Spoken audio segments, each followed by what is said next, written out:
भारत और यूएई के दरमियान दिफाई और तवानाई मुआहदे तय पा गए। नरेंद्र मोदी के दौरे अमारात ने खित्ते की सियासत पर नई बहस छेड़ दी है और पीएम नरेंद्र मोदी का यह दौरा, इससे काफ़ी उम्मीदें बढ़ी हैं। तेल बहरान के दौरान भारत ने खलीजी ताल्लुकात मजीद मजबूत करने का फैसला कर लिया है। भारतीय वज़ीर-ए-आज़म नरेंद्र मोदी के मुत्तहदा अरब अमारात के सरकारी दौरे के दौरान भारत और यूएई के दरमियान कई अहम मुआहदों पर दस्तखत किए गए। इन मुआहदों में दिफाई ताउन यानी डिफेंस पैक्ट, तेल की फराहमी और अरबों डॉलर की सरमायाकारी शामिल है।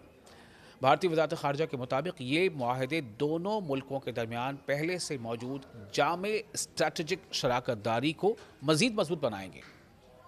वज़ारत ने बताया है कि इस दौरे के दौरान 7 बड़े फैसले सामने आए, जिनमें दिफाई शराकत दारी, तवानाई के शोबे में ताउन यानी एनर्जी सेक्टर में कोऑपरेशन और 5 अरब डॉलर की अमाराती तरक्याती सरमायाकारी शामिल है।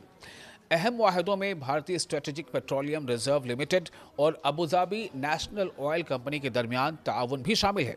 इस मुआहदे का मकसद भारत के तेल ज़खायर को, यानी तेल का जितना भी रिजर्व है यहाँ, उसे महफूज बनाना और मुस्तकबिल में तवानाई के बहरान से निपटने की तैयारी करना है। ये पेशरफ्त ऐसे वक्त में सामने आई है जब भारत को शदीद तेल बहरान का सामना है। रिपोर्ट्स के मुताबिक ईरान के खिलाफ जारी अमरीकी और इसराइली जंग की बाइस खित्ते में कशीदगी बढ़ गई है, जबकि स्ट्रेट ऑफ हॉर्मुज़ की बंदिश ने आलमी तेल सप्लाई को काफ़ी मुतासर किया है। चूँकि भारत अपनी तकरीबन 90% तेल ज़रूरियात दरामदात से पूरी करता है, यानी इंपोर्ट करता है, और इसलिए इस बहरान के असरात भारत की इकोनॉमी पर वाज़ेह तौर पर नज़र भी आना शुरू हो गए हैं।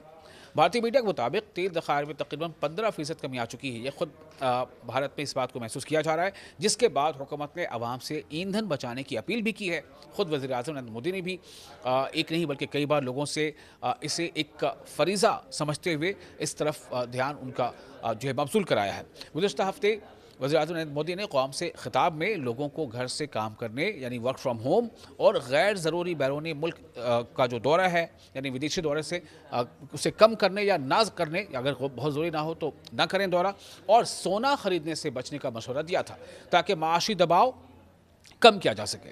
दूसरी जानिब भारत में महंगाई और एलपीजी गैस की किल्लत के खिलाफ भी एहतजाज कुछ हुए हैं, लेकिन मार्च से मुख्तलिफ शहरों में अवाम हुकूमत से मुतालबा कर रहे हैं कि गैस की कमी और कारोबार की बंदिश और रोज़गार के मसाइल पर फौरी तवज्जो दी जाए। वज़ीर-ए-आज़म नरेंद्र मोदी के इस दौरे की एक और अहम बात यह है कि इन्होंने अमाराती सदर मोहम्मद बिन जायद अल नहयान से मुलाकात के दौरान यूएई पर होने वाले हमलों की भी मजम्मत की, और जो मीडिया से रिपोर्ट्स आ रही उसके मुताबिक वज़ीर-ए-आज़म नरेंद्र मोदी ने ईरान की जानिब से किए गए हमलों का हवाला देते हुए कहा है कि भारत हर सूरत हाल में यूएई के साथ खड़ा है और हमेशा रहेगा। यह बयान ऐसे वक्त में सामने आया है जब खित्ते में ईरान, इसराइल और अमेरिका के दरमियान कशीदगी ख़तरनाक हद तक बढ़ चुकी है। दिलचस्प बात यह है कि इस दौरे से सिर्फ एक दिन पहले नई दिल्ली में ब्रिक्स इजलास हुआ था, जिसमें खुद ईरानी वज़ीर ख़ारजा यानी external affairs minister Abbas Araghchi ने यूएई पर शदीद तनकीद की थी। ईरानी मीडिया के मुताबिक अब्बास अराक़ची ने कहा कि यूएई अमरीकी और इसराइली हमलों में बराह रास्त शामिल रहा और हमलों के आगाज़ पर उसने मजम्मत तक नहीं की। इन बयानात के बाद खित्ते में सिफारती कशीदगी मज़ीद बढ़ गई है।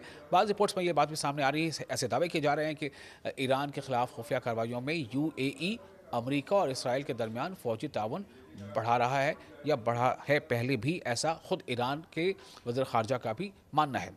तज़्ज़ियाकारों के मुताबिक मौजूदा मुआहदे सिर्फ तिजारत या तवानाई तक महदूद नहीं, बल्कि ये मिडल ईस्ट की बदलती हुई सियासी सूरत हाल का भी अहम हिस्सा हैं।